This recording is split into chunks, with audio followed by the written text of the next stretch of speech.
Radhe Krishna. Welcome back to my channel Nikhita Rajesh kitchen and fashion blogs. ಎಲ್ಲರೂ ಹೇಗಿದ್ದೀರಾ? ಚೆನ್ನಾಗಿದ್ದೀರಾ ಅಂತ ಭಾವಿಸ್ತೀನಿ.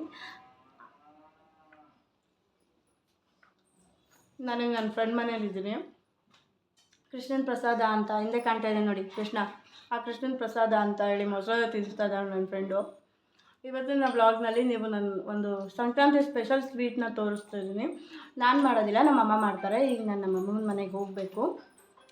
ಬನ್ನಿ ಹೋಗಿ ಫುಲ್ ವಿಡಿಯೋ ನೋಡಿ, ತುಂಬ ಚೆನ್ನಾಗಿರುತ್ತೆ. ಬನ್ನಿ ಹೋಗೋಣ. ಹೋಗ್ತಾ ಇದ್ದೀವಿ, ನಾನು ನನ್ನ ಫ್ರೆಂಡು ನನ್ನ ತಂಗಿನೂ ಬಂದು 3 ಜನ ಸೇರ್ಕೊಂಡು ಹೋಗ್ತಾ ಇದ್ದೀವಿ. ನನ್ನ ಫ್ರೆಂಡ್ ಏನೋ ಪಡಿ ಇರ್ಬೇಕಂತೆ, ತಗೊಂಡು ಹಂಗೆ ಹೋಗ್ಬೇಕು. ಇವಾಗ ಇಲ್ಲೇ ಮುಂದೆ ಎದುರುಗಡೆನೆ ಡೈರಿ ಇದೆ, ಅದರಲ್ಲೇ ಪನ್ನೀರ್ ಸಿಗುತ್ತೆ, ತಗೊಂಡು ಹೋಗ್ಬಿಡೋಣ ಅಂತಿದ್ದೀವಿ. ಸೊ ಒಂದು ಅರ್ಧ kg ಗೋಧಿ ಹಿಟ್ಟು, ಉಪ್ಪು, ಒಂದು 1/4 kg ಬನ್ಸಿ ರವೆ, ಅರ್ಧ kg ಗೋಧಿ ಹಿಟ್ಟಿಗೆ 1/4 kg ಬನ್ಸಿ ರವೆ ಹಾಕಿ ರುಚಿಗೆ ತಕ್ಕಷ್ಟು ಉಪ್ಪು ಹಾಕಬೇಕು. ಆಮೇಲೆ ಒಂದು 50 ml ಅಷ್ಟು ಎಣ್ಣೆ, ಯಾವುದಾದ್ರೂ ಎಣ್ಣೆ ಹಾಕೋಬೋದು, ರಿಫೈನ್ಡ್ ಆಯಿಲ್ ಅಥವಾ ಕಡಲೆಕಾಯಿ ಎಣ್ಣೆ ಯಾವುದಾದ್ರೂ ಹಾಕೋಬೋದು.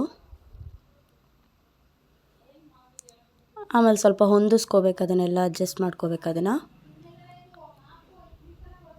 ಸ್ವಲ್ಪ ನೀರು ಹಾಕಿ ಗಟ್ಟಿ ಕಲಿಸ್ಕೋಬೇಕು. ಚಪಾತಿ ಹಿಟ್ಟಿನ ಅದಕ್ಕೆ ಕಲ್ಸಕ್ಕೆ ಹೋಗಬಾರ್ದು, ಗಟ್ಟಿ ಕಲಿಸ್ಕೋಬೇಕು ಯಾವತ್ತು ಹಿಟ್ಟನ್ನು ಈ ಸ್ವೀಟ್ಗೆ. ಅದಕ್ಕೆ ಬರಬೇಕು ಹಿಟ್ಟು. ಸೊ ಗಟ್ಟಿ ಕಲಿಸ್ಕೋಬೇಕು. ಈ ಅದಕ್ಕೆ ಬಂದರೆ ಸಾಕು, ಇಷ್ಟಾದರೆ ಸಾಕು. ಉತ್ತರ ಕರ್ನಾಟಕದ ಕಡೆ ಈ ಸ್ವೀಟ್ನ ತುಂಬ ಮಾಡ್ತಾರೆ, ಅಂದರೆ ಸಂಕ್ರಾಂತಿ ಹಬ್ಬಕ್ಕೆ ಸ್ಪೆಷಲಾಗಿ ಮಾಡುವಂಥ ಸ್ವೀಟು. ಕಲಿಸ್ಕೊಂಡಿರೋ ಹಿಟ್ಟನ್ನು ಸ್ವಲ್ಪ ದಪ್ಪ ದಪ್ಪ ಉಂಡೆಗಳನ್ನಾಗಿ ಮಾಡ್ಕೋಬೇಕು. ಒಂದು ಅರ್ಧ kgಲಿ ಒಂದು 7-8 ಉಂಡೆಗಳು ಆಗುತ್ತೆ ಆರಾಮಾಗಿ. ಇಷ್ಟು ಮಂದಕ್ಕೆ ಇರಬೇಕು ಚಪಾತಿ, ಅಂದರೆ ಚಪಾತಿ ಥರ ಲಟ್ಸ್ಕೊಳ್ಳೋದು ಇಷ್ಟು ಮಂದ ಬರಬೇಕು, ತೆಳು ಮಾಡಿಬಿಡ್ಬಾರ್ದು.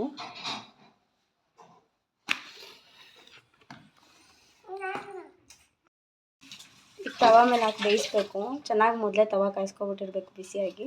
ಎಣ್ಣೆ ಹಾಕ್ತೆ ಹಾಗೆ ಬೇಯಿಸ್ಬೇಕು, ಎಣ್ಣೆ ಹಾಕ್ಬಾರ್ದು.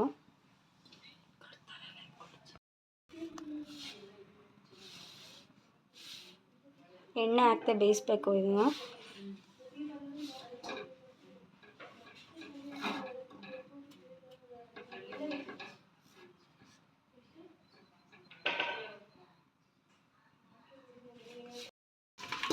ಬೇಯಿಸಾದ್ಮೇಲೆ ತಕ್ಷಣಕ್ಕೆ ಅದನ್ನ ಪೀಸ್ ಥರ ಮಾಡಬೇಕು, ಆವಾಗಲೇ ಅದು ಚೆನ್ನಾಗಿ ಪೀಸ್ ಆಗೋದು. ಸುಡ್ತಾ ಇದೆ, ಆಗಿಲ್ಲ ಅಂದರೆ ಈ ಥರ ಒಂದು ಸ್ಪೂನಲ್ಲೂ ಕೂಡ ಮಾಡ್ಬೋದು.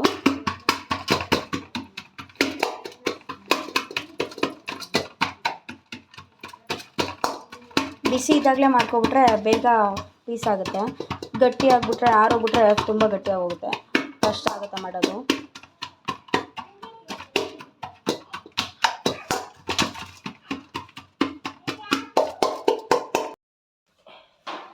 ಇಷ್ಟಾದರೆ ಸಾಕು.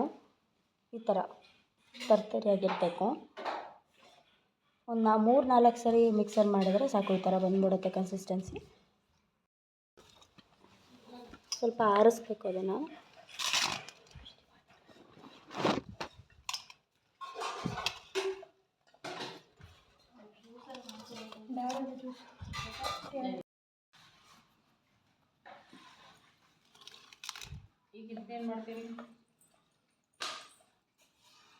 ಈ ಥರ ಲವಂಗ, ಏಲಕ್ಕಿ ಮತ್ತು ಸಕ್ಕರೆ ಹಾಕ್ಕೊಂಡು ಫುಲ್ ನುಣ್ಣಗೆ ಪೌಡ್ರ್ ಮಾಡ್ಕೋಬೇಕು. ಇಷ್ಟು ನುಣ್ಣಗೆ ಮಾಡ್ಕೋಬೇಕು ನೋಡಿ. ಈ ಥರ ಏಲಕ್ಕಿ ಪೌಡರು ಬರುತ್ತಲ್ಲ, ಅದೇ ಥರ ಫುಲ್.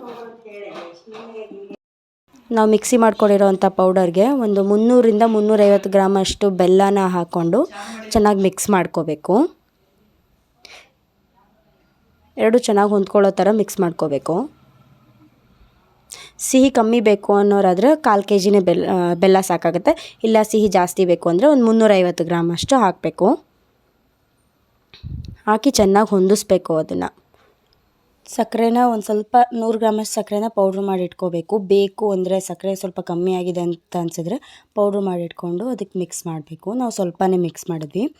ಚೆನ್ನಾಗಿ ಮಿಕ್ಸ್ ಮಾಡಬೇಕು. ಬೆಲ್ಲದಲ್ಲೂ ಗಂಟು ಥರ ಇರುತ್ತೆ, ಹಾಗೆ ಮಿಕ್ಸ್ ಮಾಡಿರ್ತೀವಲ್ಲ ನಾವು ಪೌಡರು, ಆ ಪೌಡರಲ್ಲೂ ಗಂಟು ಥರ ಇರುತ್ತೆ. ಎರಡೂ ಹೊಂದ್ಕೊಳ್ಳೋ ಥರ ನೀಟಾಗಿ ಮಿಕ್ಸ್ ಮಾಡಬೇಕು. ನೀಟಾಗಿ ಮಿಕ್ಸ್ ಮಾಡ್ಕೊಂಡು ಆಮೇಲೆ ಸಕ್ಕರೆ ಹಾಕ್ಕೊಂಡು ಮಿಕ್ಸ್ ಮಾಡ್ಕೋಬೇಕು. ನೋಡಿ ಸಕ್ಕರೆ ಪೌಡರ್ ಮಾಡಿದ್ದೀವಿ. ಎಲ್ಲ ಹಾಕಲ್ಲ, ಸ್ವಲ್ಪ ಒಂದು 2 ಚಮಚದಷ್ಟು ಸಕ್ಕರೆ ಹಾಕ್ತೀವಿ. ಸಕ್ಕರೆ ಹಾಕ್ಬಿಟ್ಟು ಪೌಡರ್ ಮಿಕ್ಸ್ ಮಾಡ್ಕೋಬೇಕು.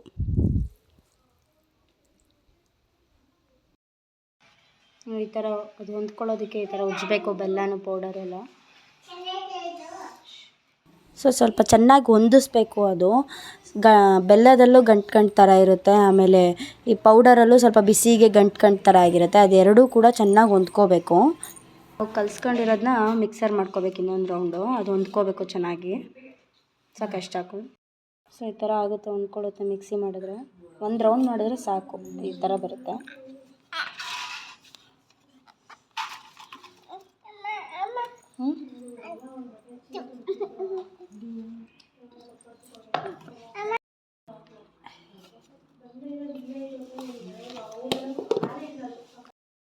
ಸೊ ಮಿಕ್ಸಿಗೆ ಹಾಕಿ ರುಬ್ಬಿದ್ಮೇಲೆ ಈ ಥರ ಆಗುತ್ತೆ.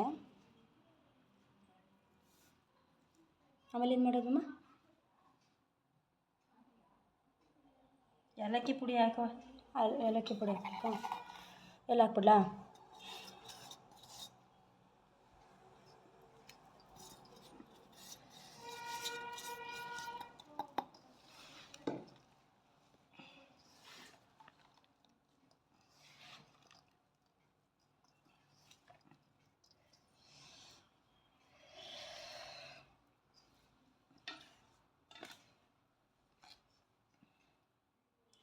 ಈ ಸಕ್ಕರೆ ಪುಡಿ ಮಿಕ್ಸರ್ ಮಾಡಿಟ್ಕೊಳ್ತೀವಲ್ಲ ಅದನ್ನು ಹಾಕಬೇಕು. ಸ್ವಲ್ಪನೇ ಹಾಕಬೇಕು. ಅದು ನಾವು ಸ್ವಲ್ಪ ಜಾಸ್ತಿ ಮಿಕ್ಸರ್ ಮಾಡಿದ್ವಿ, ಸ್ವಲ್ಪ ಹಾಕಬೇಕು.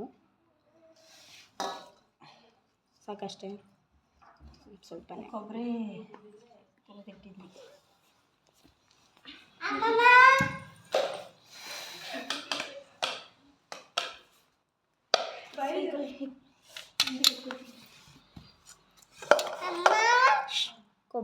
ಕೊಬ್ಬರಿ ತುರಿನ ಮೇಲೆ ಉದುರಿಸ್ಬೇಕು.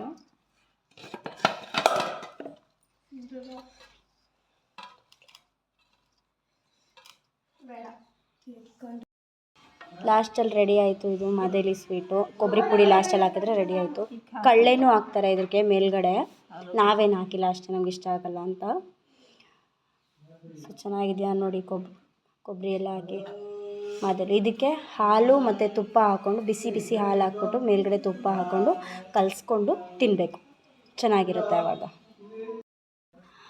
ಸೊ ಮಾದೇಲಿ ಸ್ವೀಟ್ ರೆಸಿಪಿ ನೀಟಾಗಿ ತೋರಿಸಿದ್ದೀನಿ ಅಂತ ಅನಿಸುತ್ತೆ. ಎಲ್ಲರೂ ಮನೇಲಿ ಟ್ರೈ ಮಾಡಿ ಮತ್ತು ನಾನು ಕಮೆಂಟ್ ಮಾಡಿ ಹೇಗಿತ್ತು ಅಂತ. ಸೊ ಎಲ್ಲರಿಗೂ ಹ್ಯಾಪಿ ಸಂಕ್ರಾಂತಿ. ಇದಾಗಿತ್ತು ನನ್ನ ಇವತ್ತಿನ ವ್ಲಾಗ್. ನಿಮ್ಗೆ ಇಷ್ಟ ಆದರೆ ಸಪೋರ್ಟ್ ಮಾಡಿ. Thank you.